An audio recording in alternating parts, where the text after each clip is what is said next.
Pegasus Podcast, presented by Night Sports Now. UCF news, views, and a few hot takes. Now, here are your hosts, Bailey Go Knights Adams and Christian Charge On Simmons. Welcome into episode 276. Be sure you're following us on Twitter at BaileyJAdams22, at @ByCASimmons, at Night Sports Now, and at Pegasus Podcast. You can also email us at PegasusPodcast@ksn@gmail.com. Christian, how's it going? Where are you? It's going great. If you're watching the audio version, that was probably a confusing comment.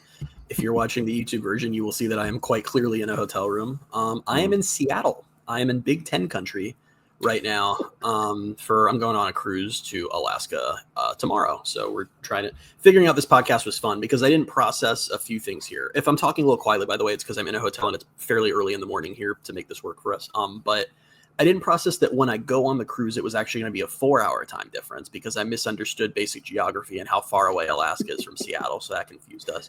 And then I also we didn't factor in, we were just, this is not the first time I've done a podcast on a cruise. Well, I'm not doing it on a cruise. I'm in a hotel room, but this would not have been the first time I've done one on a cruise. This is the first time I've done one on a cruise in a different time zone. So when we were organizing this and we were like, all right, sounds good. We'll do it at 5 p.m. And it wasn't until yesterday I realized that my 5 p.m. was going to be your 9 p.m. and we had to work some things out. But yes. And then I texted you and I was like, I also have plans Monday night, Tuesday night, and Wednesday night. Yes. So how do we want to do this? So we're going to get done. I don't ever want to hear a listener say that we don't try to get an episode in as many weeks as we can. But yeah, I think I'm really adding to the list here of Pegasus Podcast locales because I've done one on a few cruises. We've done them in Louisville and Cincinnati and Texas. Memphis. I did one in Georgia one time. Memphis. We did it in Memphis. I've done it from Alabama. We've actually hit up close to 10 states here where we've done this podcast from. So yeah. Do you care about that as a listener? Probably not, but I care about it. So. What's exciting about this time of the year is not only are we getting closer to college football, but we're into some of the, I don't want to say repeat topics that we do, but it's kind of some of our hallmark podcast ideas for this season preview section of the summer. And this one, I was thinking about this last night when we were starting to prepare for this a little bit more. This is our terrified level ratings podcast, as you probably have noticed by the title of this podcast. But this idea, I wish I was supposed to go back and look and see how many years ago we started this. Was this something we did the first season? Because it might have been. No, I think this is 2022. I think this is our third one. I think we did it for 23, 24, 25. I feel like it went back further. I don't know. I should have looked it up. But this was something that came from an LSU podcast that is no longer in existence, which makes me still very sad. I think I named him every year since we started doing it, the Chris Branch Terrified Level Ratings. He was one of the podcast hosts over at the LSU Athletic Podcast. And basically, we go through the schedule and we talk about the UCF opponents and how terrified we are of them on a scale of 1 to 10. We're using 0.5 intervals, so could have a 1.5. I remember one year you tried to do a 0, and I was like, no, the scale is 1 to 10. Oh, I have a 0 this year. I forgot about that. That's why I texted you last night and was like 1 to 10, 0.5 intervals, hold on, right? I'll change it. By the way, I checked. You're right. We started this in 2022. So this is our fourth Chris Branch Terrified Level Ratings. Are we allowed, now that podcast is unfortunately no longer with us, because I think The Athletic is I think a lot of those podcasts are no longer around. Yeah. Do we just claim we invented this idea now? Is that the way that works? No. I don't know. I like the very niche fact that people are like, who's Chris Branch? And I'm just like, I don't know. I like to pay respects to him because I'd like to think. I guess what it brings me comfort because I think a lot about the future and just how time passes on and how almost everyone is eventually forgotten. And I like to think that one day, Lord, I like to think that one day when this podcast is long forgotten, some other podcast is going to be like, we've invented a new thing called Tweet of the Week, and no one will ever know that it existed before. They learned it from you. So yeah, we'll go through each of UCS, and you and I have been talking about this and how this is where we start to get excited because we're actually talking about tangible stuff for the 2025 season and not just this guy transferred in and we'll talk about him again, maybe in 6 months or maybe never again. So this is actually real season preview stuff. And it's middle of July. And what is it? I think it's right now as we're recording this, it's 46 days until UCF season opener. That's real. That's tangible. starting to feel real. So it's so stupid how excited I am because I'm fully aware of the fact that like it's years in the making now where every July and August I'm so amped. We're so excited. I'm like, this is the time of year I live for. I have mortgaged my life for 8 months just waiting to get back to when things matter. And then I'm in hell for 3 months. So I'm hopeful. These standards are so low this year. I'm hopeful that it won't feel that way. But we'll get into this as we go down the schedule here, but as we research the schedule here, I'm realizing a way that I think UCF can go to a bowl, and also everyone will still be really pissed with how the season played out. So I'm excited to talk about how terrified we are of this game. Yeah, and this was funny because, and this is the last thing I'll say to intro this, is we'll start with Jacksonville State, and you sent me a tweet, I think it was yesterday or the day before maybe, about it was a Jacksonville State fan replying to you and being like, oh, another UCF fan overlooking the Jacksonville State game.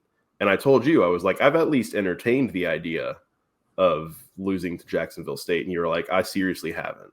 So the one thing I have to say about that fan is that I get it. UCF was a group of 5 team once. The difference being UCF was one of the best teams in the group of 5 with a major fan base and a lot of potential, and not Jacksonville State. The other thing I want to say is that fan then replied to me again, or replied in like the threat, because people were fighting with him. And he said, Mackenzie Milton is not walking out of that tunnel. Mackenzie Milton quite literally will be walking out of that tunnel. So just something for him to keep in mind. But yeah, anyway, we can discuss Jacksonville State. I told you before I did some more research on Jacksonville State that I have entertained the idea of possibly losing to them. I have altered that stance a little bit. There you go. So last year they went 9-5, 7-1 in Conference USA. They won Conference USA. But what's your terrified level rating for them? I have them at 2.5. So do I. Look at that. We're in lockstep. And I feel my 2.5 is almost like, I feel like it's getting bumped up a bit just by like what it would feel like to me if they lost the game, if that makes sense, versus just straight up how possible that is. Because Jacksonville State did beat FSU a few years ago, which I do think says more about FSU than Jacksonville State. But the thing about Jacksonville State is that I get the whole, I hate being the guy who we're a Power 4 team and there's a G5 team we're handing a check to come in and get beat. And we're like, being mean about it. But the group of 5, and this is why I always got frustrated, because it was always painted with one brush. Like there are Power 5 teams and group of 5 teams, which never made sense. And or I guess it's group of 6 now, whatever. And the thing about Conference USA is that the current Conference USA and the lineup of teams it has, and outside of Liberty, is by every metric you can establish far closer to FCS than most FBS teams. Like that current conference is just, it is probably the worst FBS conference ever assembled. And I'm not saying that to be mean. I'm just saying that's the reality of the programs they had to rebuild with.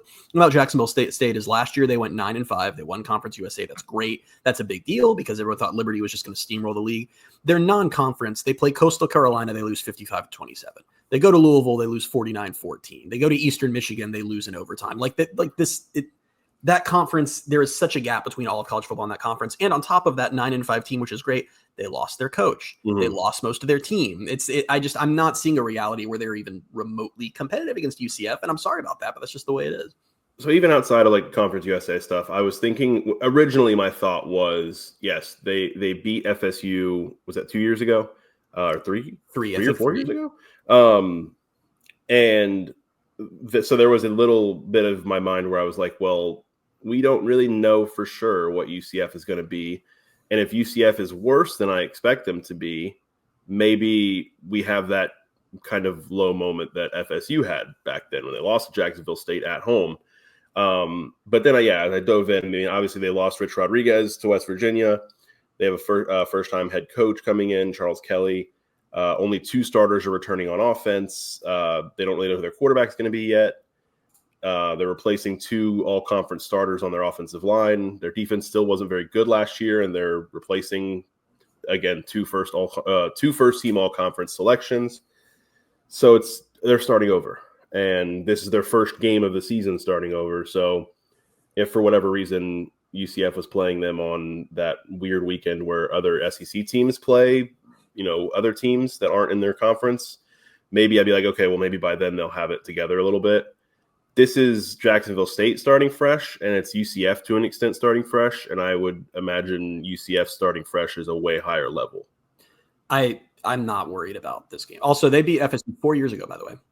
That was 20. So that was still when they were FCS still. Well, because I was pretty sure Milton played in that game, so that's why I thought that was a while ago.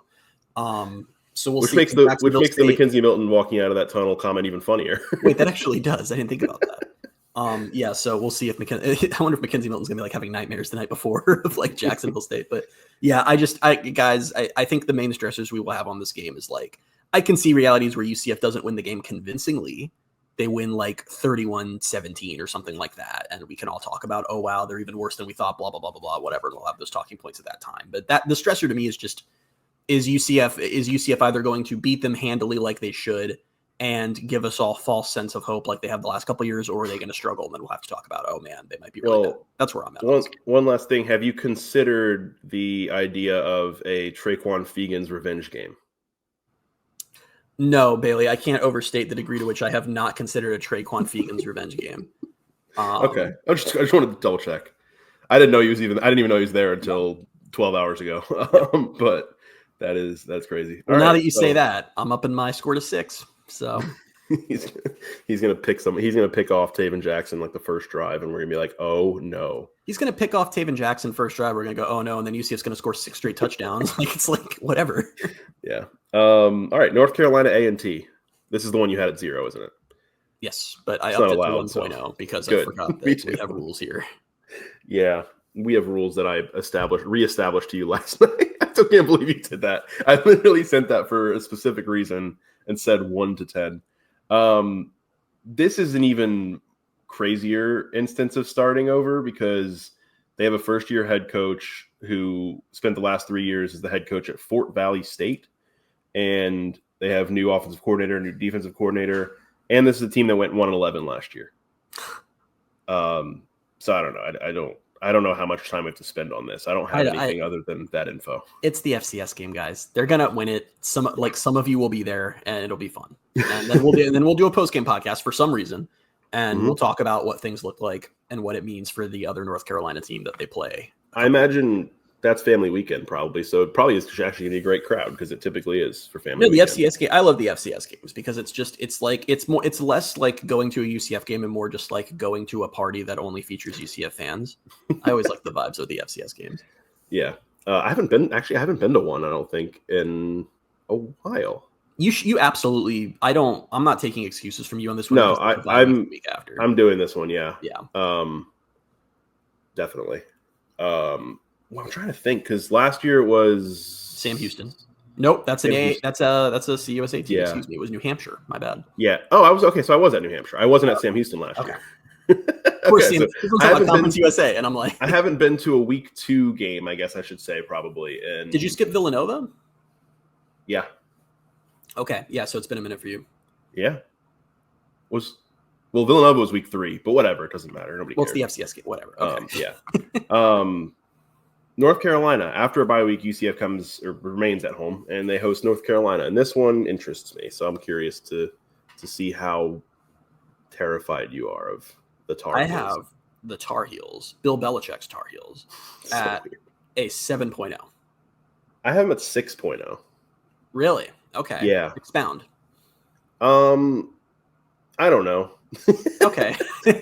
I'm looking at them, and they're very similar to where UCF is. I might say that for other teams too, but this is a team. They made a bowl game last year. They lost to the Fenway Bowl to UConn. I feel like pretty handily, if I remember right. But they don't know yet who their who their quarterback's going to be. They brought in South Alabama Gio Lopez. They still have Max Johnson, who somehow is still in college. I remember watching him play for LSU, I think in 2020. So that right. Feels wrong. They brought in 8 offensive line transfers. They don't really have a proven running back and wide. Like, their whole offense seems to be kind of a work in progress. Their defense was really bad last year. I don't know. I think the fact that this game is at home is why I have it a little lower than maybe I should.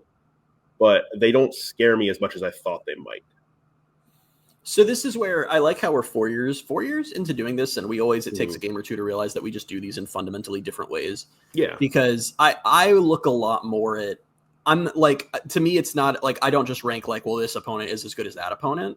It's like more about like what the game means for the larger season, if that makes sense. Because a lot of my higher ranking, it doesn't come from me thinking. I don't think from what you said. I don't believe I think North Carolina is any better than you do.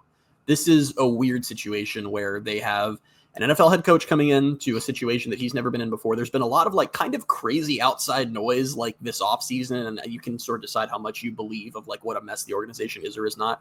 I feel like Gio Lopez is going to be the starter, and he's really good, so that does worry me, but it's still just a ton of turnover, and they're going to kind of have to put a new team together similarly to UCF. My stress on this comes from there's still nothing to me on paper right now where I can say definitively that UCF is better than this team or that we can even necessarily expect that. I also think that similar to the Boise State game in 2023, I think this game is going to play a pivotal role in bowl eligibility for UCF, which is the goal for this year. You drop this game, you start 2-1, you're in a situation where you have to go 4-5 in the Big 12 to make a bowl. If UCF's the type of team where they can lose to North Carolina, I don't love them having to climb that mountain. That does not feel super likely. But on the other side, if you beat North Carolina at home, you start 3-0, which will be fun for everybody, even though they've done that every year for the last like 3 years, and it's always terrible. But on top of that, you literally you go 3-6 in the Big 12. You just have to find 3 wins on the schedule and go to a bowl, and we can all be happy. So I think from that perspective, there's also to a degree the whole ACC and Big 12 are both kind of battling for that, like who's the third best conference spot. And I think it's always beneficial. Like I don't want any narratives to be fed of like bad ACC team beats bad Big 12 team. But yeah, I mean, UCF absolutely can win this game. And you could maybe make an argument that they should since it's a home game and UNC is kind of in a state of transition. But yeah, who would you, it's kind of funny. Like I'd be curious to, I'm not going to ask you because I know your answer, but like I'd be curious to grab a random college football fan and be like, you have to pick one of these guys to be the head coach of your team right now. Scott Frost or Bill Belichick. Who are you picking? I'd be curious what people would say. Yeah, I don't know. I think it's just, I don't know how much the whole disarray of everything is going to actually play into the season once it starts. But like, they also had 24 transfers like on the way out in the spring window. So they went through spring and then had that many guys leave, including 2 really good linebackers. One of who went to Ohio State. The other one, I don't remember where he went, but I read that he was basically in talks with a bunch of different playoff potential teams. So it's like, it's not just all of the normal transfers out that you get at the end of spring. It was like they lost some good players. So I don't know. I think quickly, sorry, go ahead.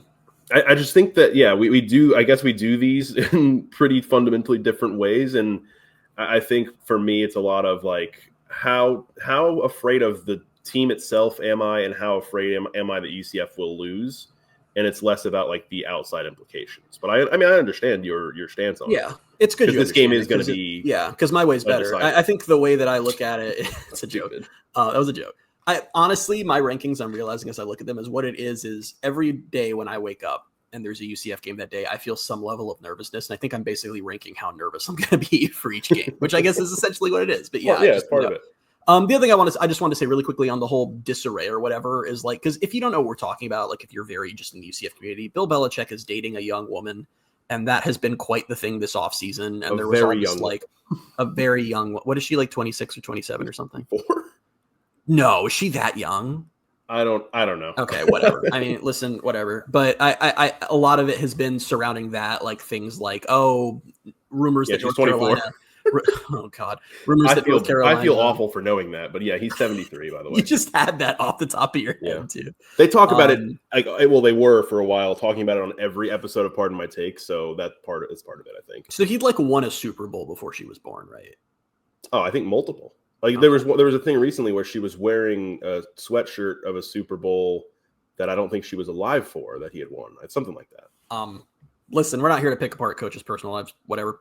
But there, a lot of the drama came from that. But I just want to be clear, that's not so much like that was really headline grabbing stuff. There has also been a lot of disarray storylines, just as far as it's unclear if Belichick knows how to run a college football organization, and how there have been, tension between like Board of Regents and the AD, and how Belichick wants to set things up, and how even in the NIL era, running an NFL organization, a college football team, there's still just really not that in common. They become more common, but they're still really just nowhere near being the same thing. And just all of that, I don't know. And his contract is weird. He actually can technically leave before the season starts if he wants to. Like, it's been a persistent storyline. It's like, well, he really just wants to get back to the NFL. Yes, like this seemed like a place where he just was like, well, I'm going to be bored before I get an NFL job, so maybe I'll try this. So like, it's just, there are a lot of off-season implications that where you could easily put together saying this is going to be a very short-lived train wreck for UNC. So from that perspective, and also it's not like UCF's their first real test. They have to play TCU before they play UCF, which will be interesting. So I don't know. I just, from that perspective, maybe 7.0 is too high, but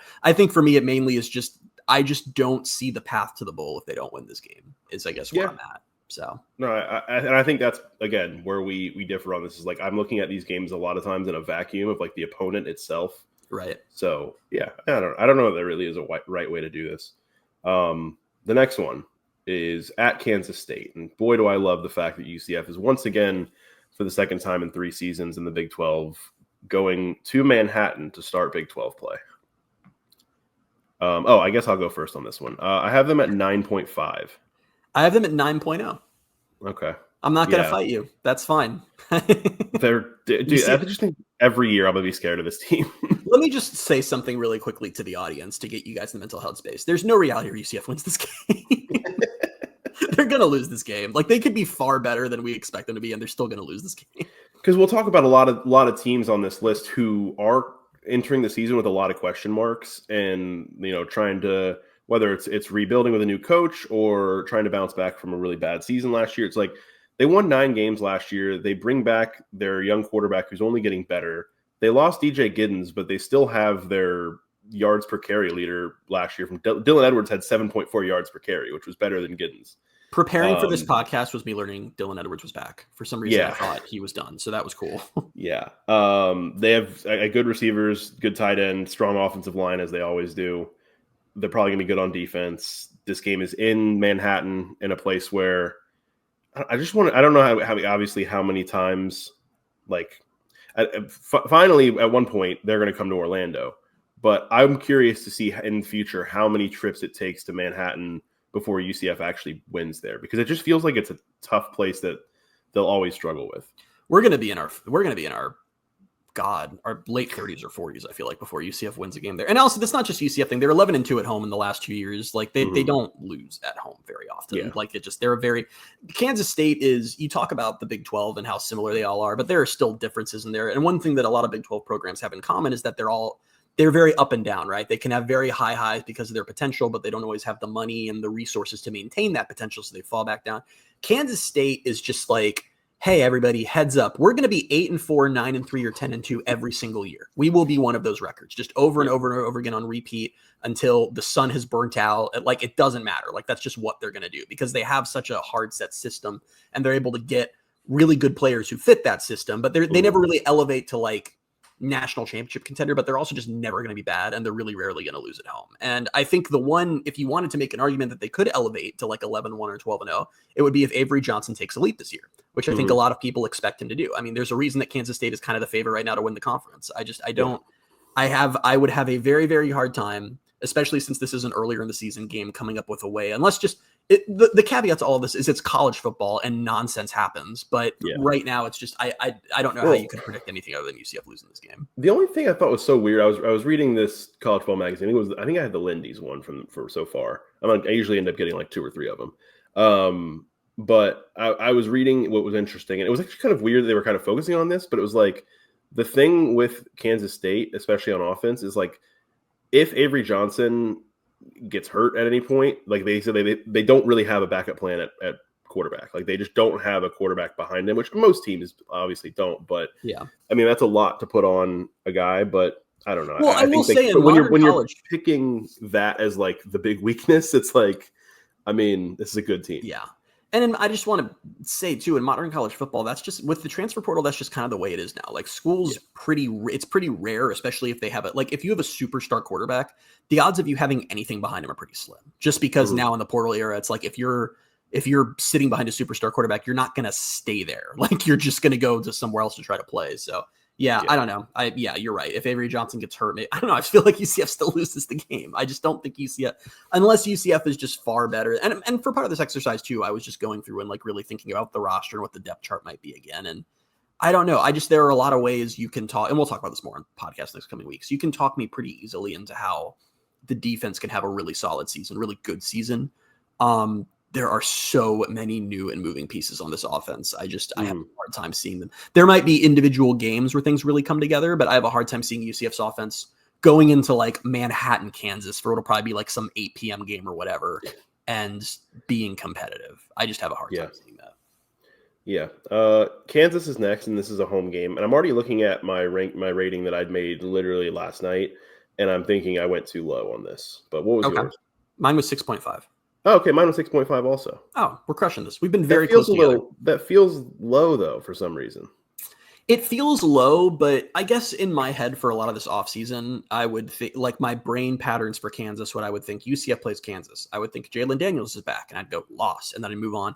I didn't realize that he's one of only 3 offensive starters returning, and that there's also been a ton of turnover on defense. And suddenly I'm realizing on the schedule, especially with it being a home game, this might be UCF's probably best chance at like an early season P4 win is the Kansas game. I think that was part of it is when I look at the schedule and look at the winnable games, Kansas feels like one of them. Yeah. Even though like it almost feels, I don't know, that feels disrespectful in a sense, but there is turnover there. I don't know. I think they have a really good coach. I think they are going to probably be better than UCF, but I still think UCF could win this game.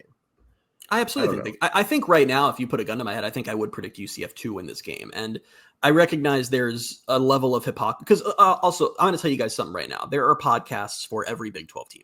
This is the Power 4. Every Big 12 program has podcasts, many of them multiple podcasts. You can go listen to any of them and their schedule predictions, and every single one of them who plays UCF is going to have UCF penciled in as a win for them. And that's fine. There's nothing wrong with that. But unfortunately for them, UCF's not actually going to go winless here, so they're going to get some wins somewhere. And I get it's a little hypocritical from the sense of I'm like, oh, they barely return anything when UCF returns one offensive starter and Paul Rubelt. But I think that UCF, and I could be way off on this, for all the challenges both these programs face, if you had to have UCF pitted against Kansas and who can more quickly rebuild a team in one offseason, I'm giving the edge to UCF. I think the other thing too is like this game comes on October 4th. This is the 5th game. There's a very greater than 0 chance that Jalen Daniels is not the starting quarterback in this game because he always has injury problems, and that's kind of what sucks about it because like he's very fun, very good player. But I think it was last year he played over 9 games for the first time in his career, and he's entering his 6th year. So I don't know. That's part of it, but I think it's also just I don't know. They last year were a very interesting team in that like they were 1-5. Then they won 4 out of 5, so they had a chance in the season finale to win the game and go to a bowl, and I think they got blown out. They also played, like, being 5-7 last year, they played 6 one-possession games and went 1-5 in those games. So, I mean, there's an element of randomness to this, but that's kind of like that was like the Scott Frost, dilemma at Nebraska. Yeah, except Frost did it over like 5 seasons. Yeah. They just never. Which did you know that continued under Rule? They once again had like a really abysmal record in close games. We don't need to get into it, but I don't even think so much of that was Frost. I think it's just that's the kind of program Nebraska is. Right? Now you can say that onside kicking against Northwestern in Ireland very much. Oh, there were definitely he definitely didn't help himself. He didn't help himself, but Nebraska is just kind of. I feel like they're good enough to be in games, but. I don't know. Like it doesn't surprise me that they lose a lot of one possession games. What do UCF's head coach and Kansas's head coach have in common? Nebraska. They were both hired by Danny White to resurrect struggling G5 programs. Lance Leipold was Danny White's first big shock hire at Buffalo. Lance Leipold was in college football terms a nobody. He was down, I believe, at the D3 level or D2 level, and Danny White went and found him, and he immediately made Buffalo competitive. Then Danny White left to go to UCF and hired Frost, and Frost immediately made UCF competitive. So it's kind of a funny little bond for them there. But yeah, and I'm bringing that up to say that is the one other wild card with Kansas is that I think Lance Leipold, he doesn't get as much credit because the team's not winning national championships, but he is by almost any metric a top 10 coach in college football. Let me ask you something about him. Find a way to get them good. Sorry, go ahead. Let me ask you something about him. He's been at Kansas for, I don't know, it's Kansas again. He's built Kansas back into being competitive. In 4 seasons, what would you think his record is? Oh, I have it in front of me. Sorry. Well, that's not really fair. He's 22-28, and I thought he was better than that. Well, because they were really bad his first year. I know. They were 2-10 his first year, but he's gone from there to 6-7 to 9-4, and then I guess it was the 5-7 season last year that kind of – because after they went 9-4, I was like, this guy's the best coach alive. And I'm not saying he's not now. Well, he's probably not the best coach alive, but I'm not saying he's a bad coach now, but it surprises me that that's his record. Keep in mind that that's an incredible record for Kansas. This is a team that was going 0-12, 1-11, or 2-10 every single year on repeat for 15 years. And he immediately did. I mean, come on, 5-7 is something they would have like. He's a fascinating resume. Lance Leipold, do you know what his record is when he was at the D3 school? Yeah. Was it D3 or D2? Wisconsin Whitewater is D3. Okay. But yeah, he was 109-6 at Wisconsin Whitewater. Yep. But then because like you look at Buffalo and his record at Buffalo was 37-33. Again, it's not super like on the surface. Yeah. You're not like, but again, you're talking about the job he did at Buffalo, and at one point turned them into a 10-win team. And this is why he's so fascinating to me. Yeah. Because it's like there are so many coaches who could not do that at Buffalo and at Kansas. We know about Kansas because Kansas hired like 6 different guys and we're like, please just win one game. And they were like, sorry, no.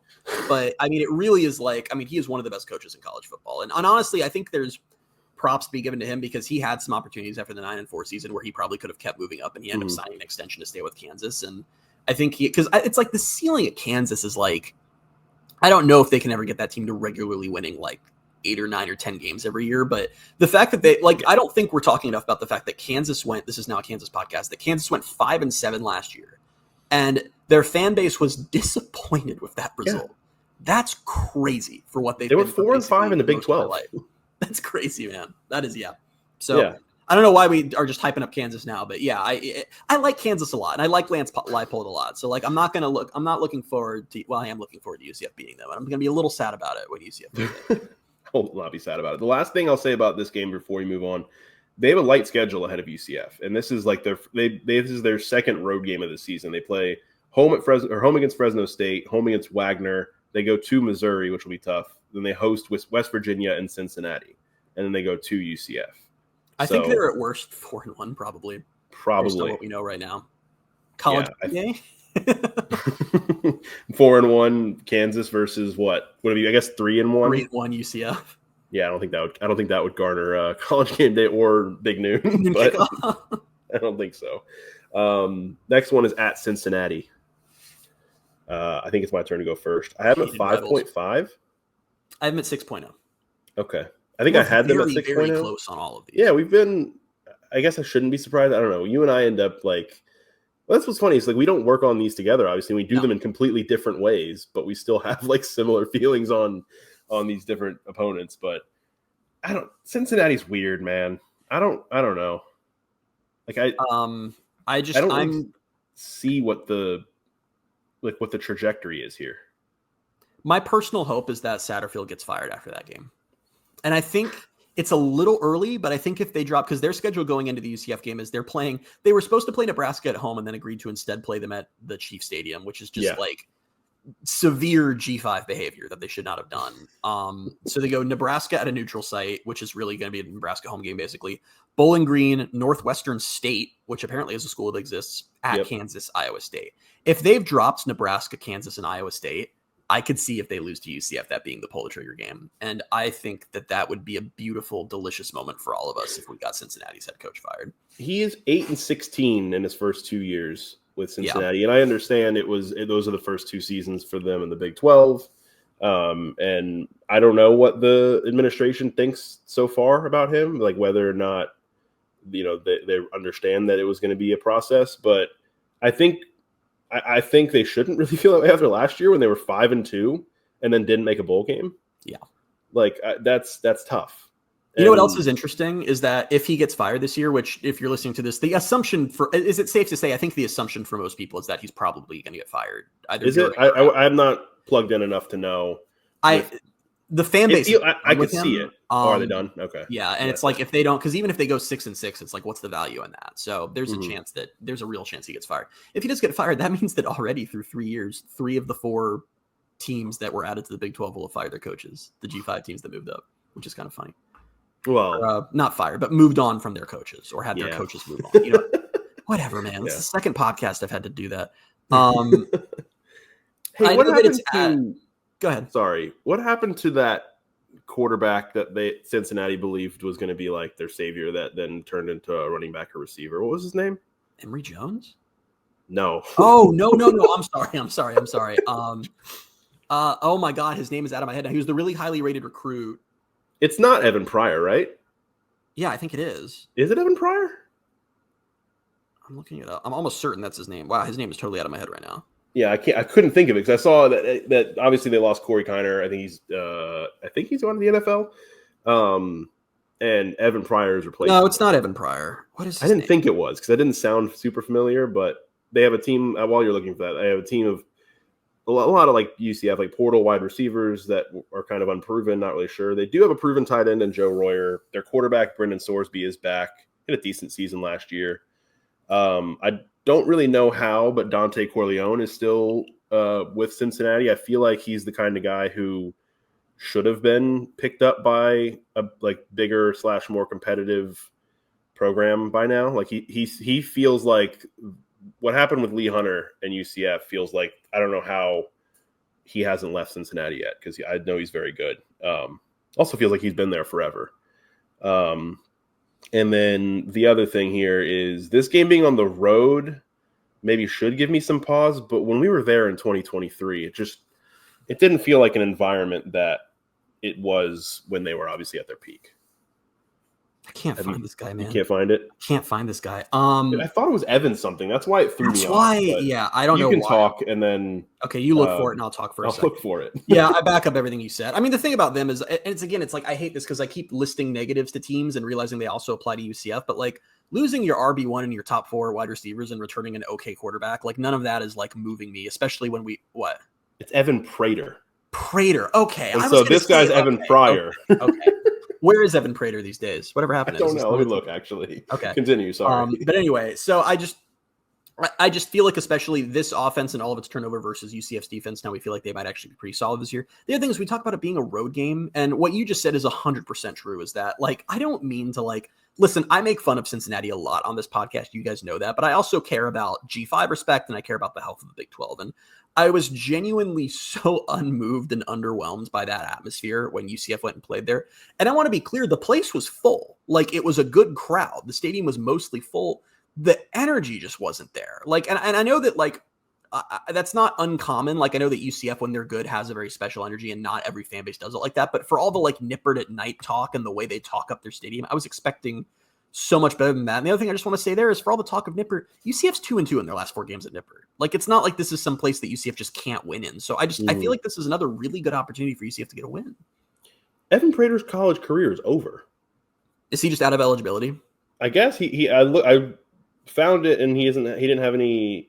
11/30/24. So that was the end of last season. He tweeted, "Last one in Nippert today. It's been a long ride." It didn't feel that felt very like a very quick they ride. Really for 4 years were like one day he's going to be good, and it just never happened, and then he left. That's crazy. I would have thought he was like entering year 3. I don't know. The most overrated thing that you can do, and I mean this from the bottom of my heart as a college football fan, the most overrated thing you can do as a college football team is sign a 4-star quarterback, because most of the time they do not become anything. But wow, do they get a fan base hyped up when they sign? It's a very interesting dynamic to me. Yeah, I guess I don't know. I don't know why I even brought him up. Because it was the Evan Pryor thing. But yeah, I don't know. This team doesn't scare me. You said you had him at 6.0? Yep. Yeah, 5.5. I think it's like it's another one of those on this schedule that is one of the winnable ones, where it's like winning or losing this game will go a long way in swinging whether or not UCF is right around bowl eligibility, and they got to win this one. And also, on a more intangible note, don't lose 2 in a row to Cincy again. Don't put me through that. Yeah, I would rather not. West Virginia is next. This one's at home.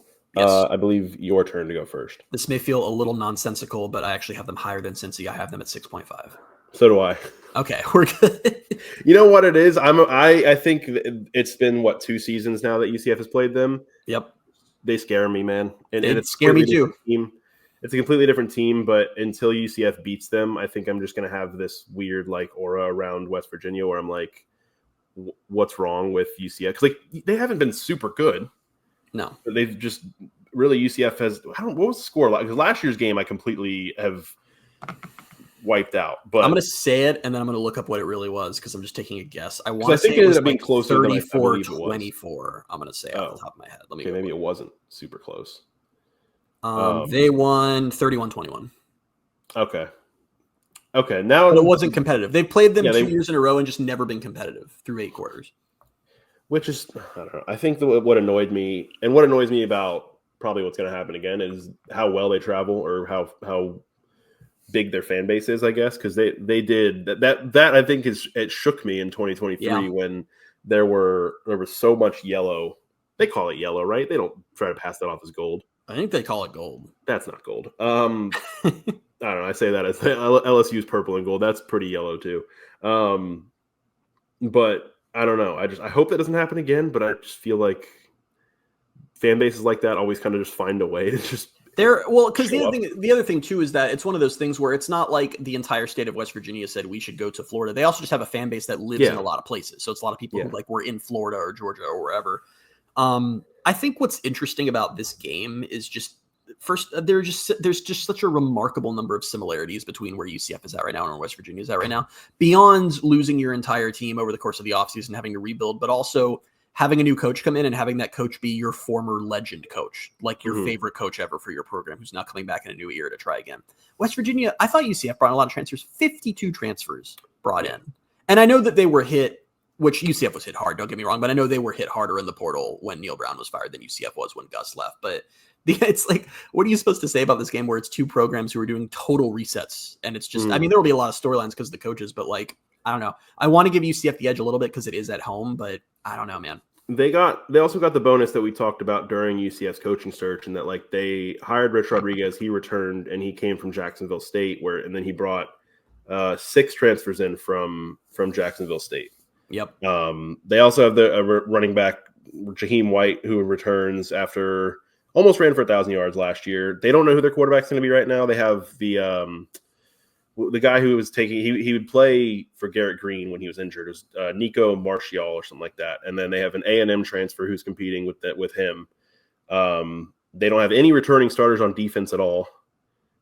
I don't know. There's something about all of this still where I'm just kind of like, I don't know. It's West Virginia now, and they just, I know it's only been 2 seasons, but they just seem to have UCF's number. Also, a bye week for West Virginia before this game, which cool. Love that. Help. Do you think when UCF loses to West Virginia that Jacksonville State fans going to come back in my mentions and be like, see? I don't know if I don't think so. Their schedule before UCF, I haven't really been doing this, but I wrote this down for most of these teams. They play Robert Morris at Ohio, home against Pitt, at Kansas, at home against Utah, at BYU, and then a bye week. Yeah. So I don't know. I mean, there is a chance they're like around 500, maybe a little lower than 500 when they come into this game. But I think unless UCF has looked way better than I expect, I'll still feel like these are going to be 2 teams on pretty even footing, and I'm going to be a little scared. Well, I think the even footing ones scare me more in some ways because like there are games on here, like the Kansas State game, I'm not going to wake up with a lot of anxiety that day just because I expect them to lose, like, and that's not factored 2021 in. Cincy. Yeah, and like if they have a couple that, well, that was different because I just hate Cincy so much, but there is a path to a bowl here, right? And those are going to make the games where they do seem uneven footing, like West Virginia, a team that's in flux. Those are going to be the stressful ones because you have to find a way to win those if you want this season to be anything more than just this was year 0 under Frost and we'll all forget it and move on, which might be what happens. And if so, fine. That doesn't change anything for where the Frost era is going. We've said that repeatedly, but just for the sake of having a fun fall. I just want to have fun, man. These are the games that we want to see them win. It's the Cincinnatis, the Kansases, the West Virginias. Mm-hmm. The Houstons, which we'll get to in a second. But first, this may be a 2-hour podcast, by the way. We'll just have to see what happens. Yeah, we're 43 minutes in. I didn't even realize that until now. At Baylor is the next one. I have them at an 8.0. I have them at 8.5. Okay. Our dramatic consistency is continuing. They were fun last year. They were a team that was 2-4. It looked like Dave Aranda was going to get fired. I think it was who told me that? I think it was Matt. Matt texted me around that time and said GJ Kenny's going to end up at Baylor, and I was like, oh man, that's going to suck. And no, they turned around. They won 6 straight. Finished 8-4 in the regular season. Lost to LSU in the Texas Bowl, but Dave Aranda saved his job, and now they look like a pretty complete team going into this year. Like they have Big 12 title hopes. Yeah. And the I don't know if they're like, I wouldn't put them in the same tier as some of the other teams. I wouldn't, but they think they're going to be up there Like their offense was really good last year and is pretty much back, and they hit the portal hard on defense and believe they've fixed that. And that's why UCF is going to beat them. What? Dave Aranda, for the first time last year during his time at Baylor, took over calling the defense, and the defense was one of the worst in the Big 12. And he was a really good D coordinator at LSU. I just remember that. How many times do I have to get on my soapbox and explain that in modern college football, the head coach, it doesn't work? I said it so that because I knew it would worry you even more. So like and I know Frost is going to do it, and we're all excited because Frost offense go room, and we're all excited. But like, there just aren't a lot of examples. There are almost no examples of this working in modern college football, and I feel like Frost is just going to learn that the hard way this year. And Rich Rodriguez is doing it too, by the way. I did learn that. How shocking that it's all the coaches who whatever. I mean, okay, so I will say about Rich Rodriguez, because I was going to say all the coaches who've been out of it. He was not. He was having success at Jacksonville State. I am going to go out on a limb, and maybe this is me just twisting reality to fit my take. I'm going to go out on a limb and say that the CEO off-field side of things is probably a little less taxing in Conference USA than it is for a Power 4 Big 12 program. So I'm still very skeptical. I am hopeful. I am so hopeful it makes me want to cry that when the season comes to an end, I'm going to have a podcast where I'm going to go, I was so wrong. Frost crushed that. They recruited well, and they're getting great transfers, and he called a great offense. Will that happen? No. But I'm looking forward to the podcast where we can pretend that that's what's going to happen. So yeah. But so what's interesting about Baylor is, like, I think they're going to be good. No, they're definitely going to be good. They have a very tough schedule. Mm-hmm. Like they start. We talked about this last night. They start with Auburn. And then they play at SMU, which was a playoff team last year. Then it's Samford. They have Arizona State, who's going to be tough. At Oklahoma State. Then they got Kansas State. Then they have 2 road games, TCU and Cincinnati. And then it's UCF. I don't think this is going to be the case, but if for whatever reason those like tougher games don't go their way, they could come into this game way like worse than I expect. Like they could be 4-4. Yeah. Like, which would be a little bit of a surprise, but I think it's more likely they're like 6-2 or something like that. This is also, again, depending on different people believe different things about like motivation and momentum and things like that. I've never been a huge believer in like, well, if they, if their season isn't as going as well as they thought, they won't be as motivated or whatever. I think they're still a good team. I mean, they turned it around last year. That was an example. Yeah. Yeah, exactly. And I think my main point of concern is that the offense is really good. We know that. The defense is a little more of a question mark. They added a lot of good portal additions, but it's still a lot of turnover. And so I guess like the one avenue you could take is, well, maybe the defense doesn't come together and that's a weak point, but is UCF's offense going to be in position to take advantage of a weak point? Like this UCF offense is not winning any shootouts this year. And I'm thinking Baylor's probably going to put up a lot of points in a lot of their games on the schedule. Yeah. Yeah. I mean, their quarterback's back too. We talked about him when we did the quarterback podcast a while back. Like he had 3,000 yards last year, 28 touchdowns, 8 interceptions. They have a receiver coming back who had 10 touchdown receptions last year. The 1,000-yard rusher as a freshman last year is back. So, yeah, their offense is loaded.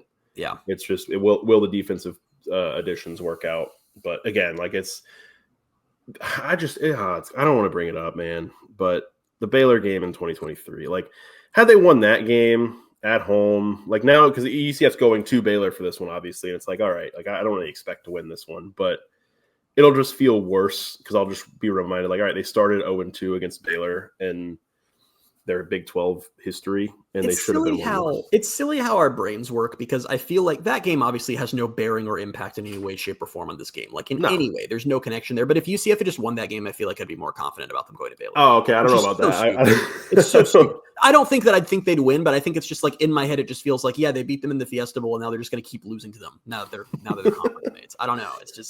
I don't know. I wouldn't trade it though. No, I wouldn't trade it.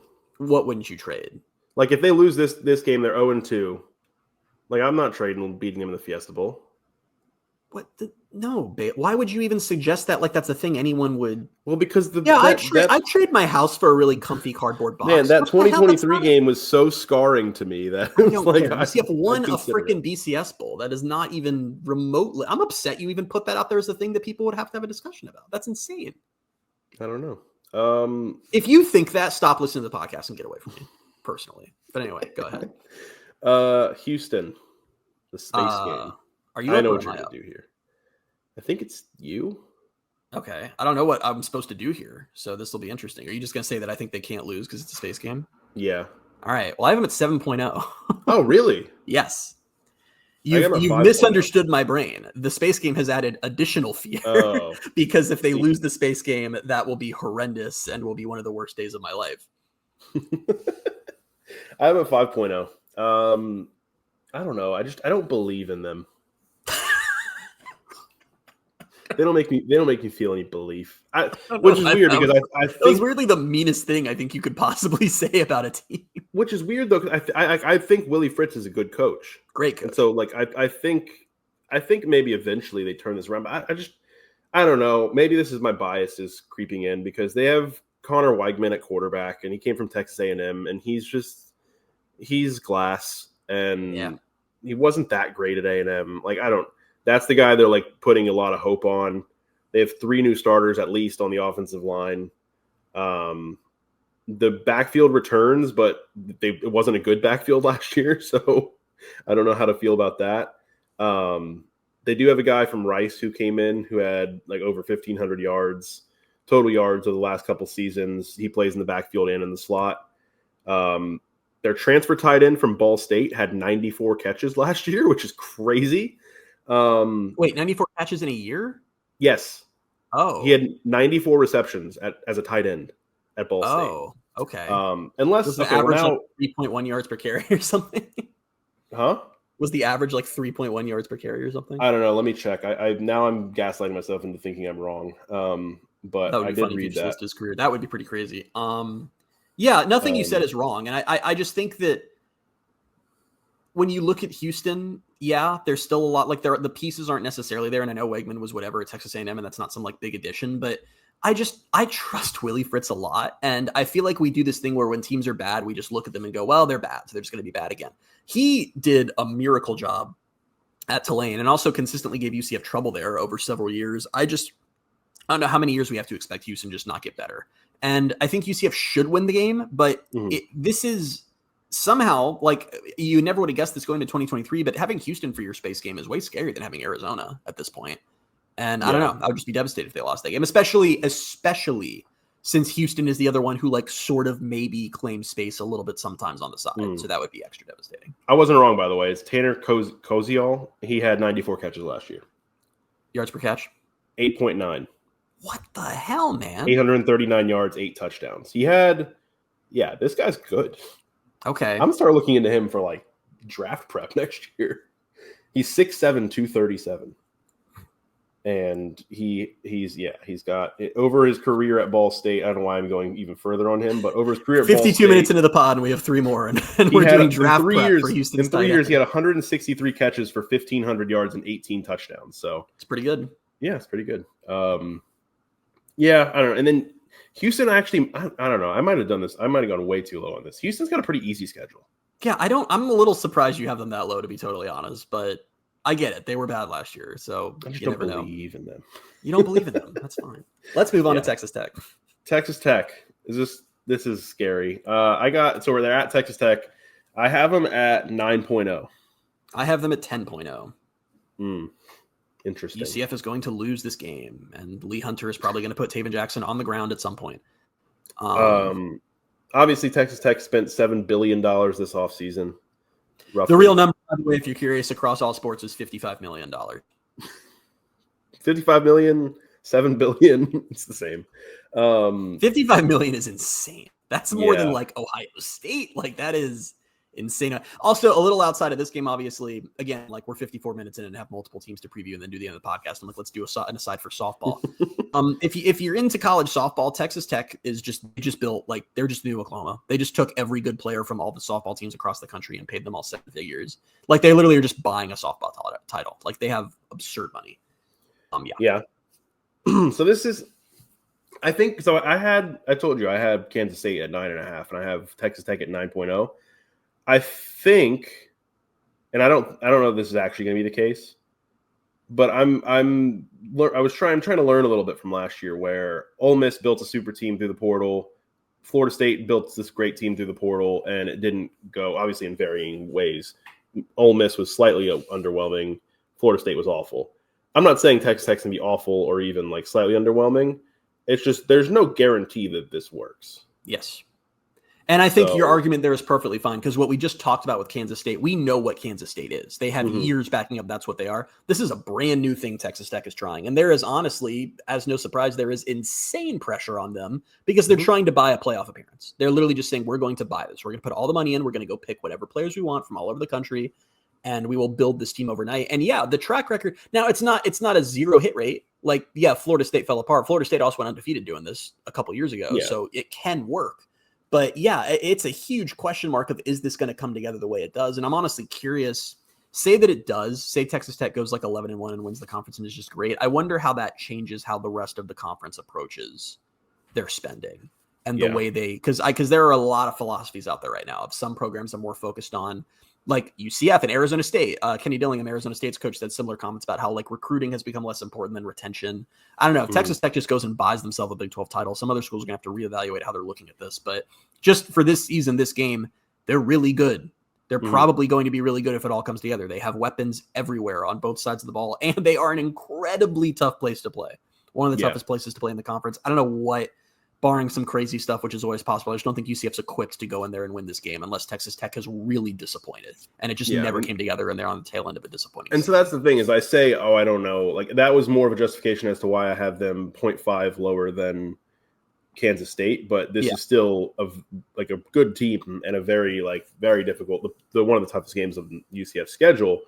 It's weird. I diving in, obviously all off season, it has been like, oh my gosh, Texas Tech is spending all this money. I can't say I've spent like a ton of time figuring out, other than them buying Lee Hunter, I can't figure out I didn't really know who else they really went out and got. So on offense, they got Quentin Joyner from USC. They got Reggie Virgil from Miami, Ohio. Tight end Terrence Carter from Louisiana, supposed to be pretty good. Their quarterback is back, Baron Morton. They're having to replace Taj Brooks, which he's like their all-time leading rusher, I believe, and he was really good.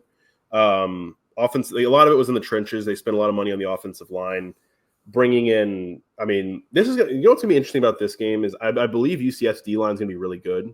Yep. And I do believe that. And Texas Tech's offensive line, I don't know much about these guys individually, but they listed out what I was reading. They listed out how much size they brought in.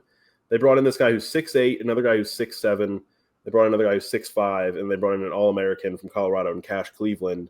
And it's just like, I feel like the UCF D-line versus this O-line is going to be beautiful football. I know I said this when they took Lee Hunter. The interconference poaching is so stupid. Yeah. It's really, really stupid. And it's not me being like an upset UCF fan. Well, let's be real. It quite literally is me being an upset UCF fan. But I just... If UCF poached an all-conference defensive lineman, I don't think I would be like, oh, that's not okay. right. But I still, obviously I wouldn't be upset that happened to UCF. But there is a larger point here. And it's what I talked about earlier. This is a super, super scary time in college football where the Big 12 is... We don't even have a playoff format past this season right now. We have nothing. Big 12 is trying to establish itself. And if you're Texas Tech, you mean to tell me that like these guys, you can go get those types of players with the money they had. You could have gone to the SEC for that. You could have gone to the ACC for that, or the Big Ten. To to raid your own league hurts you and hurts your confidence. And I get if a Texas Tech fan would obviously laugh that off if they heard that. And honestly, if the UCF did it, we're all blind to our teams. We have our biases. I probably think the same thing, but it's unintentional wounding for your own league. When you have that level of money, they were just picking and choosing guys. You could have gotten someone just as good as Lee Hunter from the SEC or the Big Ten.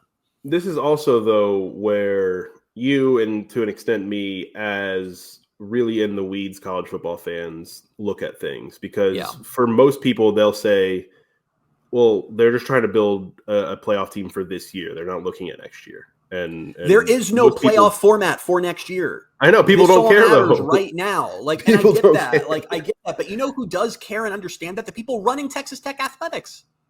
They understand that, and they did it anyway. Yeah. What's really interesting about, this isn't really going to help. I don't think. It's just I find it interesting. Right before they play UCF, they have a stretch where they play at Arizona State, and they play Oklahoma State, and they have at Kansas State, and then BYU. So, it's just a tough league, man.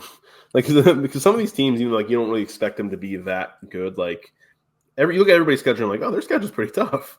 Well, that's the problem when you're, not the problem. It's a good thing, but it's when you're at this point in the season, it's how many teams realistically right now are having conversations among their fan bases of like, this could be our year. We could win the conference, like 7 or 8 of them. Yeah. I mean, so yeah, the schedule and the season will come around and you'll realize there will be some surprises, like maybe Houston or UCF ends up being a surprisingly solid team. There will be surprises where maybe, I don't know, like Baylor ends up being like a 5-win. Like it never sorts out this way, obviously, but Arizona State just went from last to first. But yeah, right now it looks a little scary. So Oklahoma State's next. This is UCF's home finale. I have them at 5.5. I have them at 6.0. Interesting. Why is that interesting? What did you have Houston at? Because I thought you were going to get on me about having Oklahoma State higher than Houston. No, I have Houston at 7, and I have Oklahoma State at 6. Oh, okay, never mind. I lied. I forgot you had Houston at 7. Yeah. I can get on you for that though if you want me to. No, that's okay. Okay. I'd rather you not. You know who their defensive coordinator is? No. It's Todd Grantham. Okay. of Florida Gator fame. I just remember by the end of his tenure, everybody hated him. Yeah, I think so. Gotta tell you, my take on Oklahoma State did not improve when Mike Gundy said that this past portal class was the first class they ever paid players in, and that he said he said I thought NIL was going to go away. I guess I was wrong. Real things he said at Big 12 Media Days. So did you see? Did you see the clip? I think Sons put it out. The clip of his like advice to Scott Frost. No, I did not see that. What is his advice gosh! I need. Please tell me Scott Frost is not taking advice from Mike Gundy. I am praying. But Mike Gundy's advice. You're gonna think I'm making this up. Remember, it's Mike Gundy that it's coming from. But he told this story about they were at this coaches meeting or whatever, and he saw Scott Frost split a cookie in half and eat half the cookie, and then came back later and ate the other cookie, the other half of the cookie. And he's like, I told Scott, I was like, just eat the whole cookie, man. You know you're gonna eat the whole cookie. Just take it as a whole. Something along those lines. That was he was asked for if he has any advice for Scott Frost, and he brought up that story. I'm struggling in my brain to relate this to football in some way. What was a situation where Scott Frost could have eaten a whole cookie and only ate I don't half? know, but I don't think you should relate it to football. I don't think he meant it as a. I think we should relate it to football somehow. I think that starting we're an hour Jakari, and 1 minute in, man. I think starting Jakari is eating the whole cookie. And I think that starting Taven, because he's the transfer you paid to bring in, is eating half a cookie. There we go. I did it. Sure. All right, we have negative 2 minutes to finish. I don't know. Oklahoma State, we really talk much about them, but they're kind of just starting over, and they weren't good last year. So my hot take, which I could be way off on, is I think I don't think NIL and Gundy mix. I think as long as he's the coach, I don't think they're going to get back to being what they expect to be. I don't think they're going to be as bad as they were last year, because last year they were so bad they did not win a single conference game. But this feels like a game UCF should win, just from they don't really know what they're doing. They're in flux. They don't appear to have assembled a particularly impressive roster. I think UCF has a better plan than them. So they have 2 quarterbacks I believe in probably more than – well, not believe in, but I have 2 quarterbacks that I would – either one of them I'd be like, oh, I'd be interested to see him in UCF's competition because I think he'd probably win it. But other than that, I don't know. Not a great team. Last one, at BYU, the season finale. What do you have them at? 9.5. Oh, I have them at 7.5. Jake Retzlaff situation knocked them down a little bit for me. Okay. I don't think I agree with that, but you go ahead. I don't know. I just don't I think they're going to be good, but having to figure out a new quarterback at this stage is tough. It's not figuring out a new quarterback. They have other quarterbacks on the roster. Yeah, but are any of them as good as the quarterback they just lost? No, but I don't think BYU was. First off, Retzlaff isn't Heisman potential. No, he's a really good quarterback, and it sucks to lose him. But they're still a really good team. They're still great on both lines. Their defense is still terrifying. I don't. They think lost a lot of experience on the offensive line.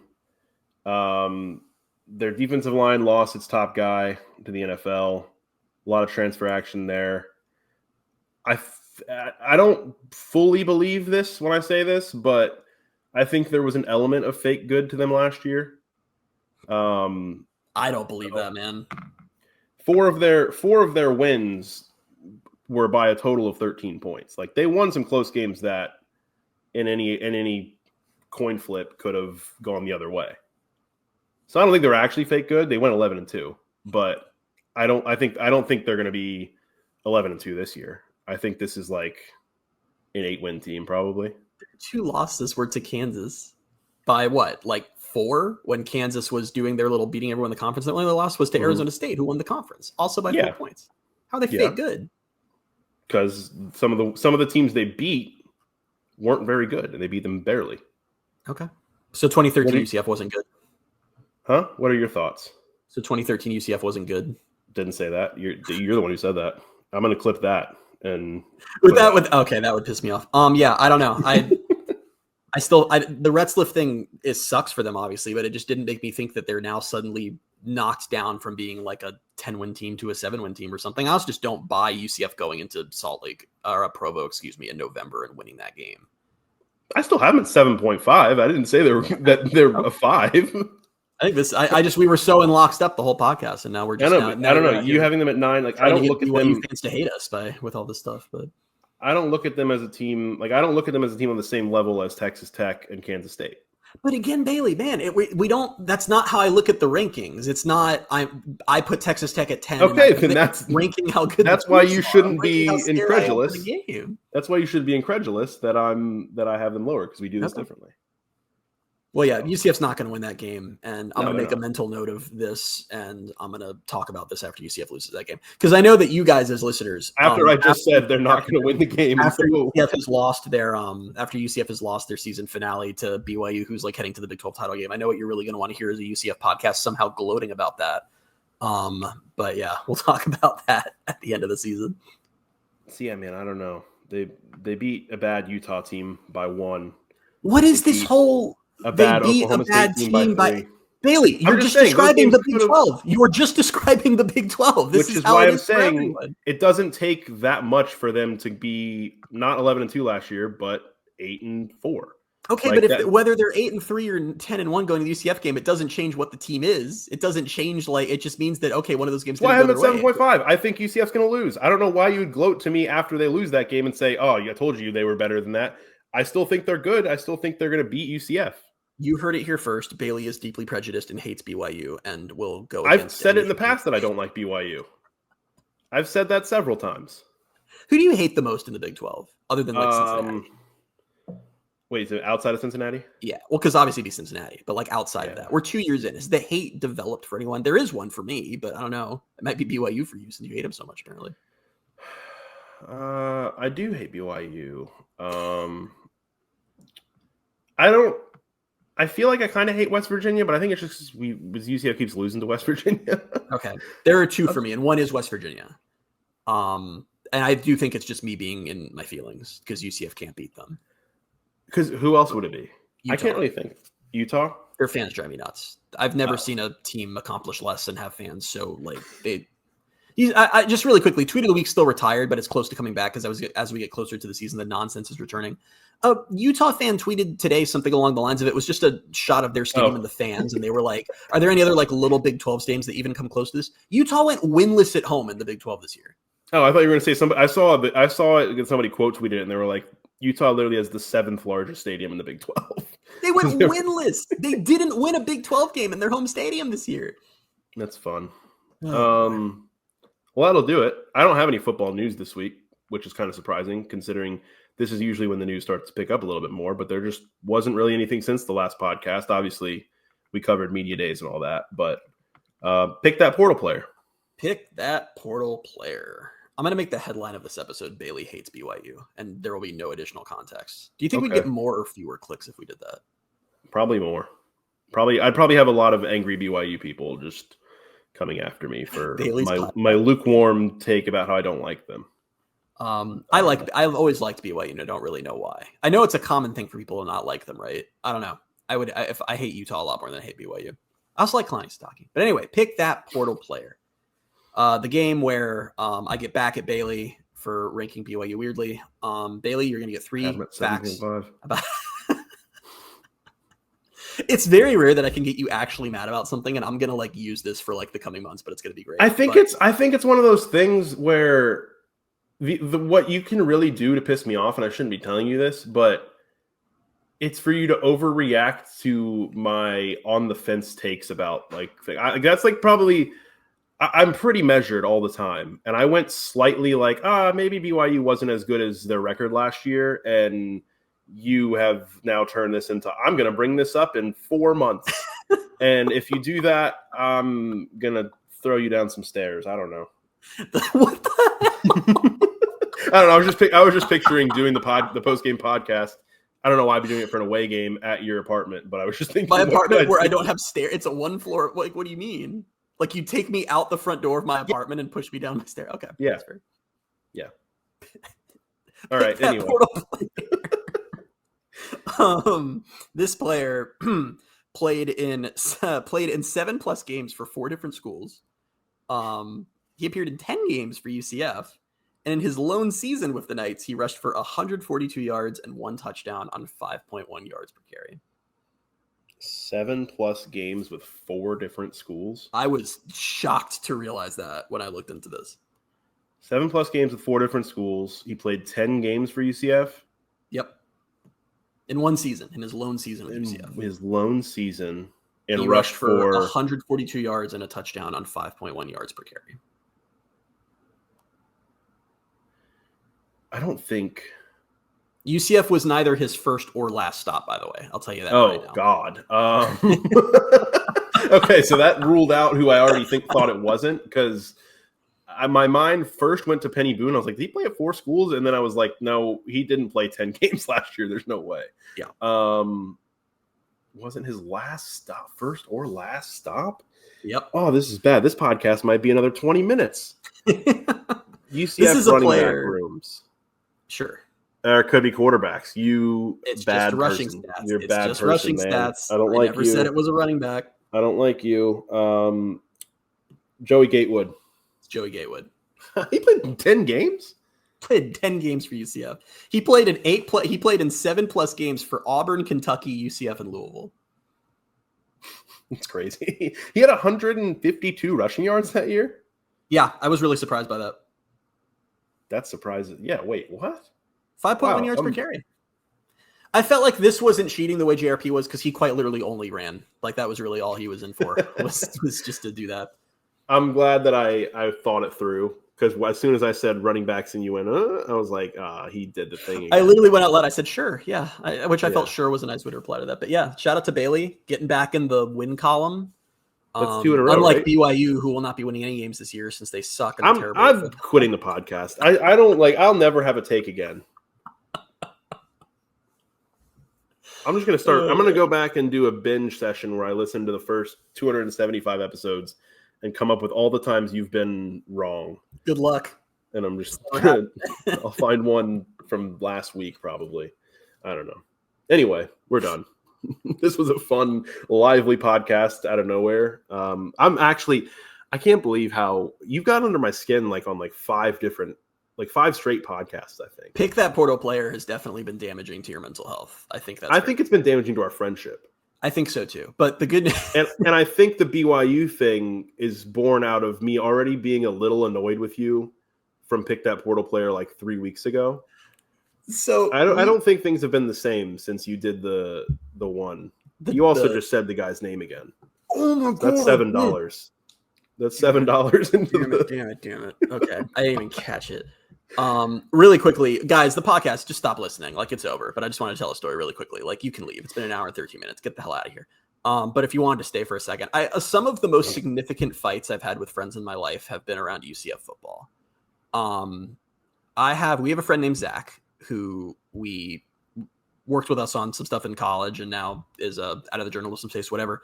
I went to Ireland with him when we were in college. We did a study abroad thing. And we got in what started as a conversation turned into an argument over. And the topic of the argument was, did Mackenzie Milton show any flashes as a true freshman of what he would turn into? And this escalated to the point we were in each other's faces, screaming at each other, spit flying. And he or someone stormed out. We didn't talk to each other for a day and a half because we were so in Ireland.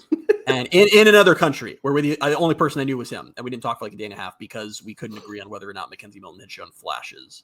Were you the one who said he had? I said he had, and Zach said he had not. That surprises me that you were on that side of it. I think, because I predicted him to lose. Because you said in a game into 2017, you're like, yeah, I think he's going to get benched. not to reignite like an argument from 7 years ago, but I don't know how you could look back at 2016 and not say he showed flashes. That doesn't mean he was going to turn into that, but there were clearly moments where it was like, oh, there might be something here. I think that's a perfectly fair take. I mean, listen, you and I have talked about this, I think on the podcast, definitely in person or like in our friendship, but I was an early McKenzie Milton adopter, and that's one of the few things I feel like I can hang my hat on as in my time covering UCF. That I remember his for 2017, the FIU game. I think, didn't I bet you $10 he wouldn't have 250 passing yards in that game? Did you? And then he had that at like halftime. I don't remember that. I'm pretty sure we did that. But yeah, that's the one thing I can point back to forever ago and say, see, I know a little bit of ball. I thought he was going to be really good. I predicted them going undefeated in 2017. So we'll just ignore that I predicted them doing it with like Noah Vedral or Daryl Mack because I thought that's crazy. That's like the most like those two takes clash so much, and yet you got one of them so right. Yeah, I had the best prediction of all time, and I can't ever brag about it because like the key thing that made that prediction come true was not part of my scenario. You can't brag about it in front of me because then I'll point out the big key to it. But all right, it's been an hour 15 minutes. Thank you guys for joining us on an early edition of the Pegasus Podcast. I almost said the Sons of UCF. You can find us obviously on the Sons of UCF YouTube channel. We will be back next week. I think you'll still be on a cruise ship, or are we going to do it when you get back? Oh, we have to talk about next week. All right, well, we'll talk about it. We'll be back next week at some point. We'll get it done. We will be back next week with episode 277. Until then, you can find us on Twitter at BaileyJAdams22, at @CA Simmons, at Night Sports Now, and at Pegasus Podcast. Thank you guys so much for being with us. Christian, enjoy your cruise. We will talk to you soon. Bye, everybody.